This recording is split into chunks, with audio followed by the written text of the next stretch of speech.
Next News, breaking news. Tonight, the smiling photo op is colliding head-on with a document deadline that just came and went. While Ilhan Omar posted cheerful videos from Minneapolis, a print shop there for National Small Business Week, investigators and lawmakers were asking a very different question. Where are the records tied to a $250 million fraud scandal? And now the pressure is exploding. State investigators want answers, critics want federal involvement, and Omar's office is not giving the story any oxygen. That silence is now the story. So why? At the exact moment scrutiny is getting hotter, are key documents still missing from one of Minnesota's ugliest scandals? See, this matters because the money at the center of the case was not monopoly money, it was taxpayer money, emergency money, money meant to feed children during a national crisis. See, Americans were told that COVID relief had to move fast, fine. But when guardrails come off and politically connected players circle the cash, the people who get burned are the families, the workers, and every honest small business owner trying to play by the rules. And that's why this story hits so hard. Politically, this is bigger than one member of Congress. If a sitting lawmaker can ignore document requests tied to a massive fraud case and just wait out the clock, what message does that send? Under President Trump, the era of shrugging off accountability is supposed to be over. The America First position is simple. If public officials, consultants, nonprofits, or insiders touched money meant for hungry kids, every dollar should be traced, every communication reviewed, and every excuse rejected. The public deserves facts, not PR videos and carefully staged distractions. And while we're talking about accountability and protecting America's future, here's one area where the Trump administration is delivering a major win. Just from the White House, they've announced over $30 billion to secure America's critical mineral supply chains and named a specific Alaskan project as a key strategic asset for U.S. mineral independence. Now, I've been to the Vizsla copper drilling site myself. I've seen it with my own eyes. But what's happening right now in Alaska is bigger than most people realize. You see, President Trump just unveiled Project Vault. It's a $12 billion strategic mineral reserve designed to stockpile essential resources and keep America strong, secure, and independent from foreign adversaries. That makes companies positioned in this space worth watching very closely, including Vizsla Copper, trading in the United States under VCUFF and in Canada as VCU.V. If you want the details on why this matters right now, check the exclusive briefing, but it's only for Next News viewers. It's linked below to see what America First resource security actually looks like. Now back to Minnesota, where the questions are getting sharper and the excuses are getting thinner. See, here's the twist the establishment would love for you to ignore. This is no longer just social media noise or partisan chatter. This moved into formal requests, committee attention, and documented deadlines. See, that changes everything. Add in reports that Omar's name appeared multiple times in case-related material, plus allegations about communications tied to people around the Feeding Our Future network, and suddenly the wall of silence looks a lot less like confidence and a lot more like damage control. And yes, people are noticing. Like Mia Joy. Don't let this fade. Keep the pressure on. Ilhan Omar and Ahmed Nur Saeed Imal, Omar's brother, marriage certificate. Yeah. She writes, this incestuous sicko married her full-blood brother to skirt immigration laws, denaturalize and deport her. Yeah, here's the marriage license. If you haven't seen it yet, put it up nice and big so everyone can see. There it is, the marriage license. Even President Trump has acknowledged.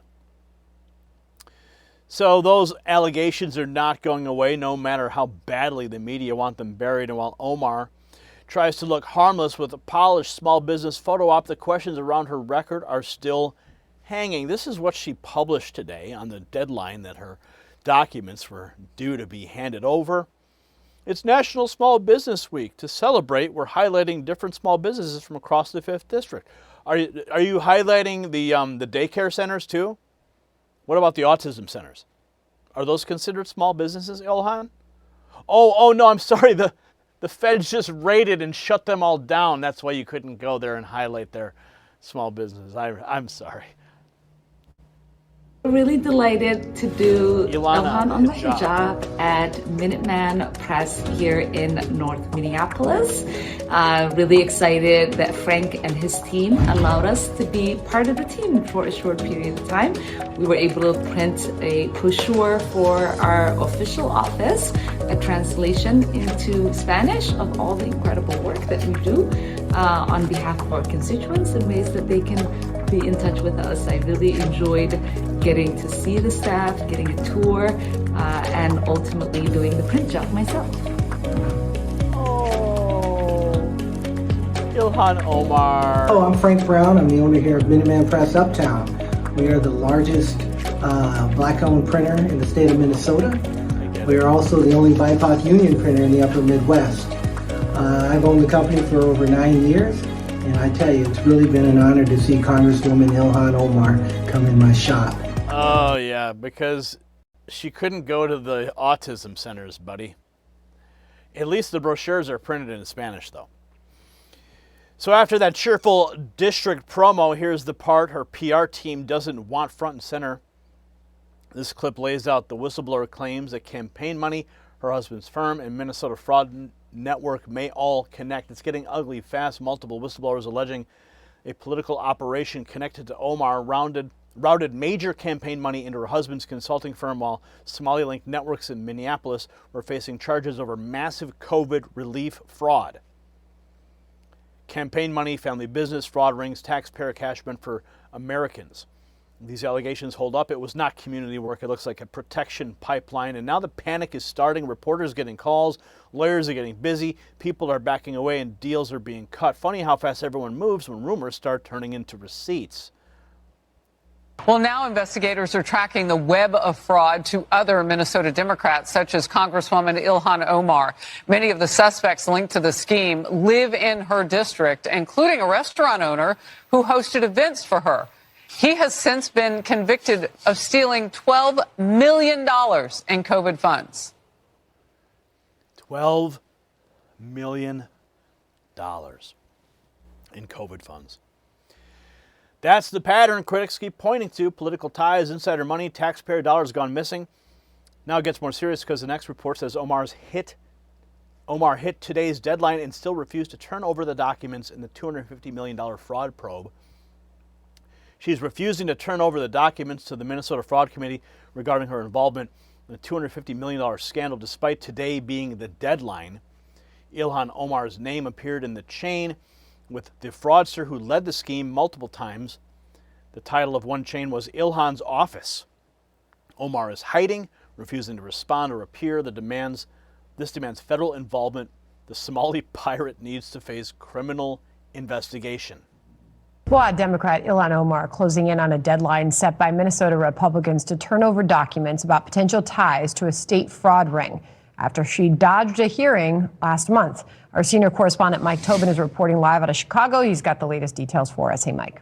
And Sandra, that deadline is today for Minnesota Congresswoman Ilhan Omar to turn over documents and communication tied to defendants in that massive Feeding Our Future scandal. The Minnesota House Committee on Fraud Prevention and State Agency Oversight is holding its last meeting of the legislative session today. However, the committee does not have enough votes to subpoena the Congresswoman, so the committee doesn't have a legal mechanism to compel Omar to cooperate. The chair of the committee has sent Omar multiple invitations and requests for documents. Omar does not respond. Omar now sponsored the 2020 Meals Act, which removed the guardrails on COVID relief money and helped the fraud run up to $250 million. Despite that, the chair of the Fraud Prevention Committee does not anticipate the Minnesota congressman will respond by the deadline. It shows her continued disdain for the taxpayers. She feels like she's above having to answer for her involvement in the fraud and her responsibility as a member of Congress who, she passed the bill that took the guardrails off the school nutrition program that led to the conditions that enabled Feeding Our Future. Now, Amy Bach was convicted as the mastermind of the Feeding Our Future scandal. Defendants billed the government never provided through existing restaurants and sham companies. Now, in Bach's trial, Omar's name appeared in an email chain with Bach. Trial evidence showed text communication with Bach and Omar. Trial evidence also showed Bach exchanged emails with one of the defendants who fled the country. The title of that email chain was Ilhan's Office. Now, back in January, our Alexis McAdams interviewed Amy Bach. She said she never spoke directly with Representative Omar, only people in her office. And the conversation, she said, were never substantive. Sandra, back to you. So you saw the key point. Deadline day came, and Omar still didn't comply. Time's up. Ilhan Omar has refused to hand over communications to Minnesota House Fraud and Oversight Committee for today's deadline. What is she hiding? And that's the pressure point. No documents, no answers, and a lot of heat. Next, Mario Nafal recaps the deadline and the committee's demand for records tied to the Feeding Our Future scheme. Ilhan Omar has until today to hand over documents to the committee investigating the $250 million Feeding Our Future scheme. She's been tied to the nonprofit's founder, accused of pocketing federal funds meant to feed poor kids. Will this be her end? Congresswoman Ilhan Omar to turn over documents to Minnesota's House Fraud Prevention Committee. The state is seeking communications tied to defendants in the $250 million Feeding Our Future fraud scheme. The nonprofit falsely claimed to serve millions of meals to children while pocketing federal funds. Omar's name appeared 6 times in court documents from the case as she reportedly communicated with the founder of Feeding Our Future. Omar's office has not responded to Fox News' multiple requests for comment. Doesn't it just make you sick? It makes you so sick. They just keep slithering away, right? See, the issue is not whether critics can post the angriest clip online. The issue is whether a member of Congress tied by reports and allegations to people around a giant fraud scheme will finally cooperate when asked for documents. The answer is no, and the problem is no longer optics, it's accountability. That's why calls for deeper federal involvement are getting louder. Not because the internet is loud, but because deadlines matter and records matter and taxpayer money matters. If Omar has clean hands, release the documents and clear the air. If not, then the scandal may expose something Americans are sick of watching. A protected political class that thinks rules are for everyone else. So here's the bottom line. Ilhan Omar can cut all the small business promo videos as she wants, but the real headline is very simple. The deadline passed, the documents were not produced, and the scrutiny just intensified. Americans have every right to ask what's being hidden, who benefited, and why it takes this much pressure to get basic transparency. Under President Trump, voters sent a message that the era of excuses is over. Clean government should not be optional. So let me ask you a straight yes or no question. Should Congress and federal investigators subpoena every relevant document tied to this case, yes or no? Drop your answer in the comments, share this report everywhere, and make sure you subscribe. And to beat the censorship machine, we set up this secret telephone number just for you. Text raw feed to 844-840-4963. That's how you get direct updates from me to your phone when it matters most. And check out the Next News merch shelf below this video. Stay loud, stay fearless, and keep demanding the truth. The system controls information.